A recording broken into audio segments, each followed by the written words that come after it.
So next is electron gain enthalpy. So I'll write the definition: electron gain enthalpy, also known as electron affinity. Electron affinity, it is amount of energy. This is opposite to the ionization enthalpy. In ionization enthalpy, you remove the electron and amount of the energy is required to remove that electron. So here it is opposite. Opposite means what? Energy. It is amount of energy. It is amount of energy released when an electron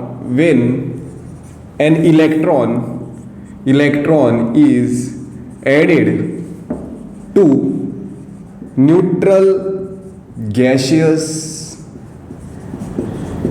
atom. It is amount of energy released when electron is added to neutral gaseous atom.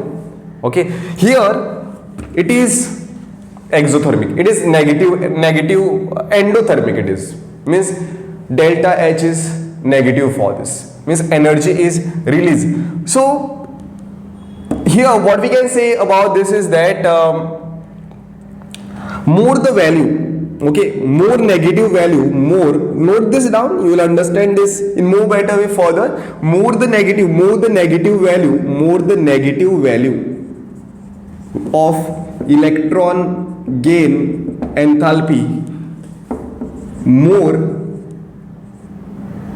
easily you can add electron to an atom. Okay, now there will be two terms. One term is more negative value, and other is more value. Understand the difference between this? More negative value and more value. Like for example, I'll write some value: minus 24, minus 25, minus 26, minus 27. Okay, these values which I have written is if I compare, okay, if this is what, this is 4, 5, 6, 7. Okay, these values are more. And what are these? These values are more negative values.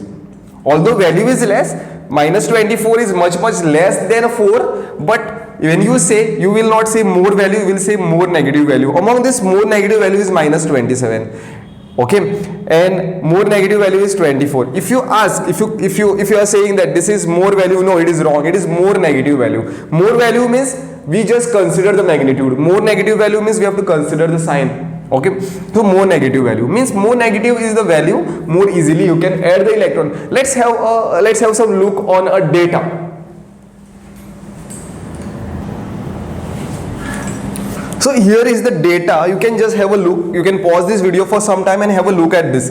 See what is done. This is the element X. You are adding electron to this. It is changing to X minus. In this case, energy is released. Means over here you can see that hydrogen is having minus 73. Lithium is minus 60, minus 50. But you compare that with the halides, fluorine, chlorine, bromine, iodine, astatine. They have more negative value. Compared to this, they are having more negative value. Right, so in this case it is very easy to add electron to the electronegative element because they have the tendency to attract electron towards itself. They will be happy if you add the electron. One reason for this is that if you add electron to this, they will attain a noble gas configuration. So that's why they will be very happy. These elements will be happy. We'll use this term, happy and sad. Okay, so more negative value.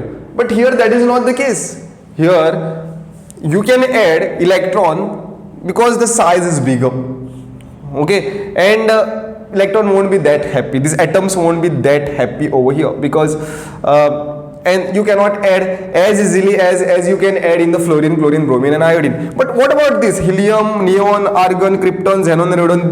Here the positive values are written, right? Positive value of the electron gain enthalpy means what? I'll give you a simple example.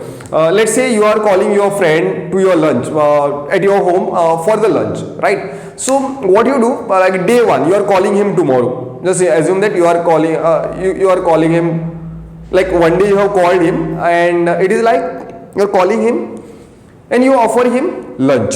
Okay, he directly from the school he comes to your place and you offer him lunch. So what happens in that case? When you offer them lunch, he is hungry, he will accept the lunch, right?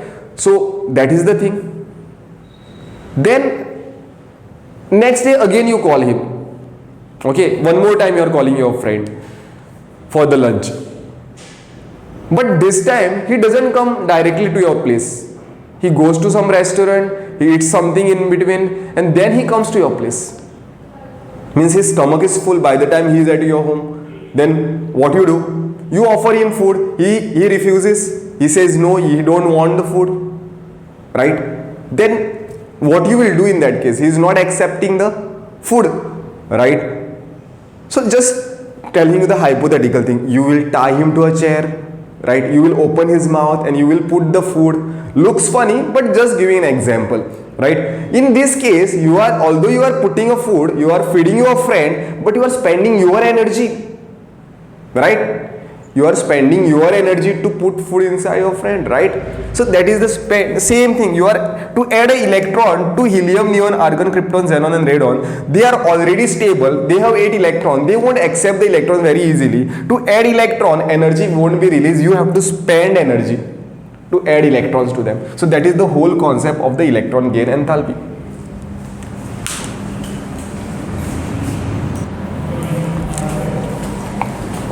Electron gain enthalpy is a exothermic process. Energy is released. Delta H is negative over here. Over here they have given a different examples, different reactions they have given, and they have told you which is not a endothermic. Means they are asking you which is exothermic process. Okay. So here there is a negative and you are adding an electron to this species. What will happen? Already there is a negative charge and this electron, there is a repulsion. So this process, addition of the electron, won't be exothermic. Electron energy won't be released. Right? Here, this is endothermic process. You will have to spend energy to add electron to this O minus. But if it was just O, and you are adding electron to this, that process is easy. But this is not an easy process. So this is endothermic. They have asked which is not endothermic. Sodium is changing to Na+. This is with respect to ionization enthalpy. Means you are removing an electron. You have to spend the energy. Right? So it is endothermic. Energy is absorbed. Okay. Then hydrogen. Here hydrogen is there and you are adding an electron to the s orbital. S orbital is very close to the nucleus. Okay. There it holds the electron more tightly. It can accept the electron very easily. So this is exothermic process. Exothermic. And what about this argon? Argon electron, right? Electron is added to the argon, which is a noble gas. Noble gas don't accept the electrons very easily. Now they give out the electrons very easily. And you are trying to add the electron. This process won't be easy. You have to spend energy to add electron. So that's why this will be also endothermic. Right? So that's why which is not endothermic is option C.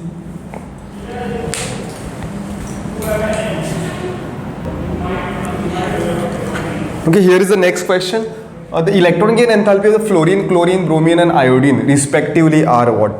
So they have given certain values. Okay, anyway I have told you before also, you don't have to by heart any of the values. They have given certain values. So electronegativity is something which is dependent on electron gain enthalpy is something which is dependent on the electronegativity. More is the electronegativity, more negative value of the electron gain enthalpy, means that particular element can accept the electron very easily. But the thing is, over here if we write fluorine, like fluorine, this is the size of the fluorine, this is the size of the chlorine, this is the size of the bromine, this is the size of the iodine, right? If we understand this term, this trend, although fluorine is highly electronegative, this is fluorine, this is chlorine, this is bromine and this is iodine. Although fluorine is highly electronegative, you cannot add electron that easily as compared to that of the chlorine, because of its smaller size, inter-electronic repulsion. There is no enough room for the electron to be in the fluorine atom because of its smaller size. Because you will write the reason, it is because of the inter-electronic repulsion, inter-electronic repulsion.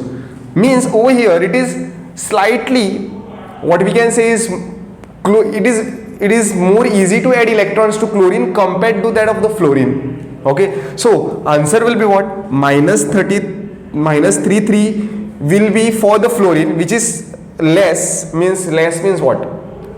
Less negative. This is more negative. Then the trend is less negative and the less negative. As we go down the group, electronegativity decreases. So here electronegativity values will become less negative, but fluorine is an exception because of its smaller size, inter-electronic repulsion. You cannot add the electrons that easily. That easily means you can add, but compare between the chlorine and the fluorine. It should have been this way, no? Fluorine you can add the electron very easily than chlorine, but that is not the case because of the smaller size, inter-electronic repulsion. Chlorine you can add easily comparatively to that of the fluorine.